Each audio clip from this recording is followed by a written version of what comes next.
Hello, this is Ron Paul with your weekly update for January 16th. Last week, the Supreme Court heard arguments in Sackett versus EPA, a case of blatant federal agency overreach and abuse of private property rights. Without any proof or reason and no chance for appeal, the EPA determined that a small single home lot was a protected wetland. The owners, Mike and Chantel Sackett, were ordered to halt construction already underway, to remove all the work already done, and plant trees and shrubs consistent with a wetlands environment. After making these costly changes, the Sacketts then would have to wait several years for the EPA to decide if they would be allowed the use of their own property. Refusal to comply with these outrageous and arbitrary commandments would result in daily fines greater than the value of the property. Outraged, the Sacketts sought relief through the courts, but court after court determined that they had no standing. The actions of the EPA were not subject to judicial review until a mountain of fees had already been assessed.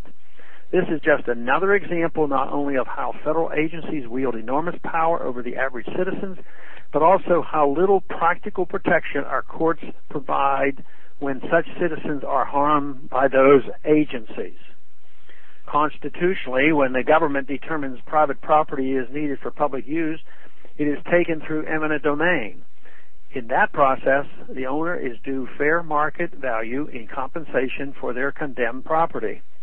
The EPA not only refuses to compensate the Sacketts for effectively taking their land, they are assessing or threatening to assess ruinous penalties that greatly exceed the value of the land. They arrogantly claim the power to determine how certain property owners can use their land while assessing fees or ordering actions that must be undertaken at the property owner's expense. All of this is done at the administrative level with no judicial oversight. In short, the EPA does not believe the Constitution applies to them. A decision on this case is expected this summer. My fervent hope is that the Supreme Court will thwart this rogue agency and stand up for property rights and the right of people to have their day in court when they find themselves unwittingly accosted by the EPA. My own district in Texas is no stranger to these issues. Again, with no evidence to support their decision, the EPA arbitrarily determined Matagorda County to be an ozone non-attainment region, meaning the air quality is substandard. In fact, the population in this county has been decreasing, and the small amount of emissions reported from the Matagorda County has actually declined in recent years. The Texas agency charged with environmental protection disagrees with the EPA. Yet Matagorda County, like the Sacketts, find itself at the mercy of the EPA. New business and construction will be stymied until the Washington masters are satisfied. Unless Congress acts, EPA bureaucrats will continue to inflict potentially devastating economic consequences on communities like Matagorda County and the people like the Sacketts. Destroying the economy is no way to save the environment.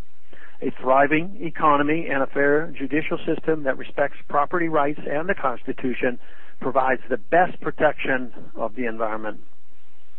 Thanks for calling this update. A new update is placed on this number, 888-322-1414 every Monday.